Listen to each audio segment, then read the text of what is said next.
So to derive the update equation for Broyden's method, we first need to start with the secant method, or the secant equation that we got from Newton's method.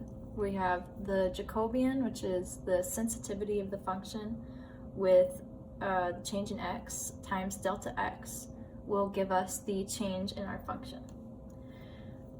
So we can rewrite this as Jn minus 1, so our previous Jacobian is equal to our new x minus our old x. And this is approximately equal to our new value for our function f minus our previous value for our function f. So if we're finding the root of an equation, we want this fn to be equal to 0. So if we set that equal to 0, we can then write our equation again. So we have new x minus old x. We can move our old value for f to the other side, and then set this equal to 0. So this is what we want to happen with our function.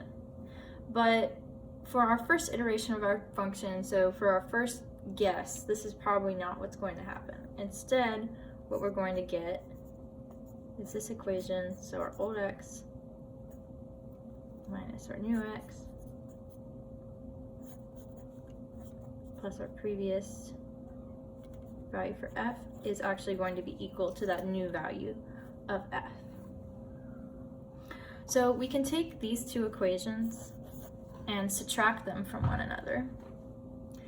And when we do this, so we'll have its first value of our Jacobian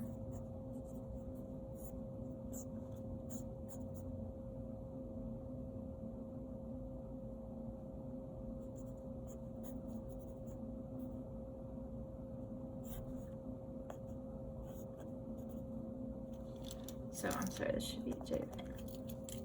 So we subtract j of n minus j of n minus 1. We've got our delta x. These two values for f will cancel out, and we're left with f of n on this side. So we need to solve for our new value for the Jacobian.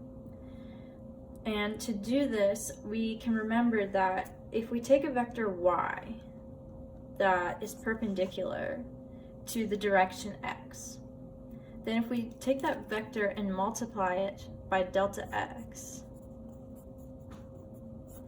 then this will be equal to 0, because changing x won't change anything in our y direction. And this should be a dot product, actually. So, and because this dot product is equal to 0, if we do the transpose of delta x dot product y, that will also be equal to 0. So this helps us because it tells us that if our change in our Jacobian with each update times this vector y,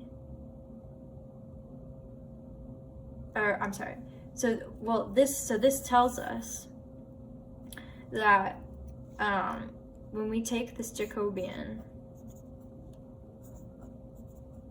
so our delta Jacobian, which we remember is df dx, so our Jacobian changes in the x direction. So just like up here, if we do our delta j and we do the dot product of y, this will also be equal to 0 because of what we showed here. So we can use this to solve for our updated j. So if we plug this idea back into our equation up here, so we've got jn minus jn minus 1. If we move our delta x to the other side of the equation.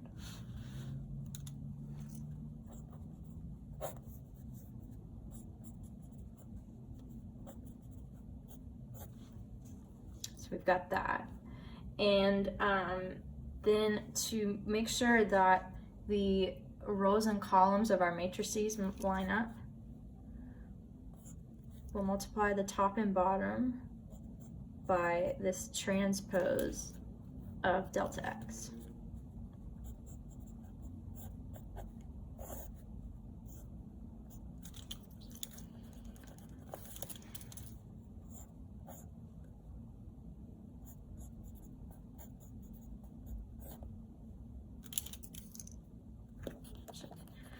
This should be, transpose should be in the front.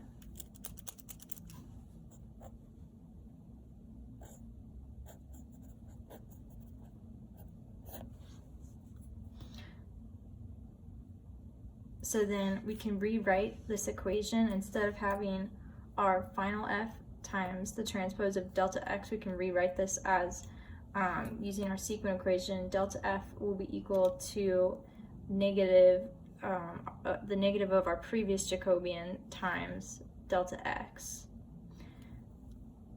And we'll simplify this by writing, instead of xn minus 1, we'll write that as delta x transpose. So we can rewrite this equation now, solving for our updated Jacobian. So we'll have our updated Jacobian is our old Jacobian, plus this function rewritten, so we'll have our f of n minus 1 rewritten as delta f. And then we subtract our previous Jacobian, because we're saying basically that delta f minus jn minus 1 delta x, which this is basically our old delta f, will give us f of n. And we're multiplying all of that by delta x of t, just like up here. And then we can say that we're just going to write these as the magnitude of delta x. So we can rewrite this as delta x squared. So this now gives us a update function for finding the Jacobian of our function. So this partially reduces the computing power of our solving for the root, because now each time we update our iteration, we don't have to calculate the derivative of x with respect to, or the derivative of f with respect to x every single time. So we're already reducing computing power and rounding error here, but when we are solving for our new Jacobian using the secant method, so when we had our equation that our new value of x equals x old minus the inverse Jacobian of f old. So we're trying to solve for our new value of x, for which f new equals 0. For that, we don't need the Jacobian, we need the inverse Jacobian. So we now want to take things a step farther and derive an updated equation for the inverse Jacobian of our function.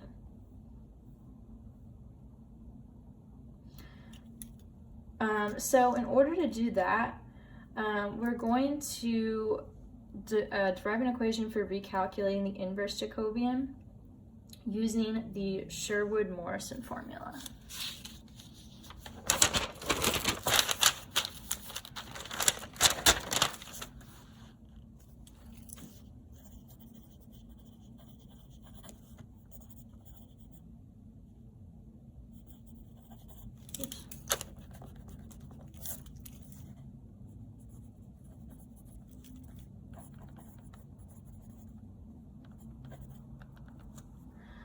So the basic premise of the Sherman-Morrison formula is that it computes the inverse of the sum of an invertible matrix. So we'll write that invertible matrix as matrix A,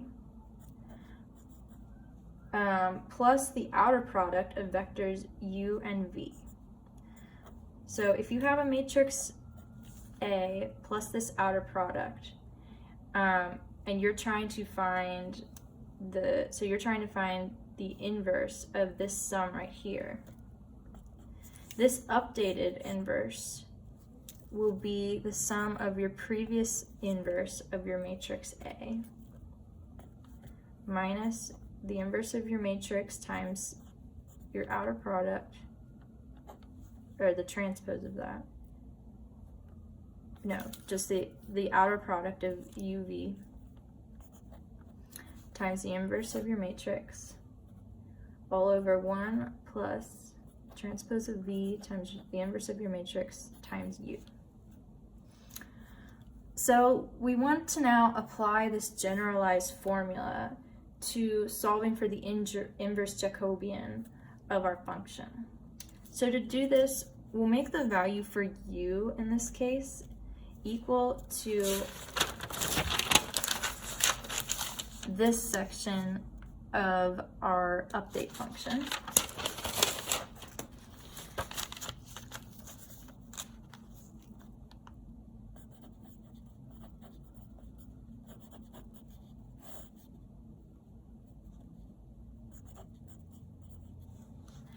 And we're going to make the V, so we're taking the transpose of V, so that will be equal to delta x, because we had the transpose of delta x in our function. So now when we plug these two in, we can now rewrite the Sherwood-Morrison function with these plugged in values. So our value for the inverse Jacobian, if we plug this in, we have our previous inverse Jacobian plus delta x minus our inverse Jacobian times delta f, all this over the transpose of delta x times the inverse of our previous Jacobian times delta f, all this times the transpose of delta x times our inverse Jacobian. So this update formula can now be used for finding the root of our function f, and this is referred to as the good